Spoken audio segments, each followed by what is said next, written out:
Orúkọ mi ni Ganiu Nọ́fíù Alápinni Òòṣà. Àwọn olólùfẹ́ mi mọ̀ pé máa ń fi àdúrà ran àwọn lọ́wọ́ torí mo mọ̀ pé wọ́n nífẹ̀ẹ́ mi, èmi náà nífẹ̀ẹ́ wọn. Ọdún tó wá ń lọ sópin, àtẹni tó nífẹ̀ẹ́ wa àtẹni tí ò nífẹ̀ẹ́ wa. Mo sọ fún Olódùmarè, ọdún tó ń lọ sópin kó má jẹ́ ká pin mọ́ ọdún náà.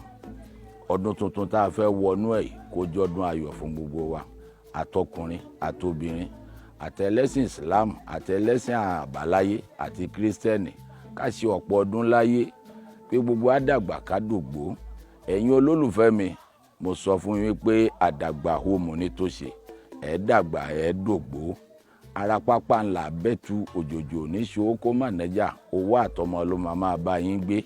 Ikú ò ní yà lọ́ọ̀dẹ̀ yín, ikú ò ní gbọmọ pa lọ́wọ́ yín, ikú ò ní gbọkọ pa lọ́wọ́ yín, ikú ò ní gbàyàwó pa lọ́wọ́ yín. Ẹ̀rí tajé ṣe o, agbé kì í jí kó mọ́ dàró, àlùkò kì í jí kó mọ́ kòsùn. Ojoojúmọ́ tẹ́ ẹ bá ti ń jí, ajé a máa wá yín rí, ọlà máa wá yín rí, àlàáfíà máa wá yín rí. Nítorí pé Ifá kan ní akúrí má fa ń lórúkọ àpekú, abùjùjù tágókó orúkọ àparùn. Ikú tẹ́ ẹ bá kú àwọn ọ̀tá yín àgbà kú, àrùn tẹ́ ẹ bá rùn àwọn ọ̀tá yín àgbà rùn.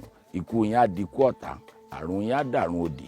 Kékeré ẹlẹ́yẹ ló ń fẹ̀mí wọn poṣó, ìbẹ̀m̀bẹ̀ yẹ́rìyẹ́rì kì í jẹ́ kọ́mọdé roko òde àgbọn. Adéfá fún Ọ̀rúnmìlà nígbà táwọn ẹlẹ́yẹ ń bàjá, ó ní kékeré ẹlẹ́yẹ, àgbẹ̀ ẹlẹ́yẹ, ẹgbòkèwẹ́ wá sí mi, ilẹ̀ ò ní lè kí tẹ̀tẹ̀rẹ̀gún má tẹ̀bẹ̀. Bómi bá pa tẹ̀tẹ̀rẹ̀gún mójú, kí ni tọ́ ìgbín ṣe? Yọ̀bọ̀ ni tọ́ ìgbín yọ̀, ẹ̀ yọ̀bọ̀ lọ́wọ́ ikú, ẹ̀ yọ̀bọ̀ lọ́wọ́ àrùn. Tó ń tolúwawo tù fún ẹni tẹ́júbọ̀nà. Ọ̀rọ̀ tí arúgbó bá sọ, ìyẹn á dègún á dàṣẹ, ọ̀rọ̀ mi di àṣẹ lénìí.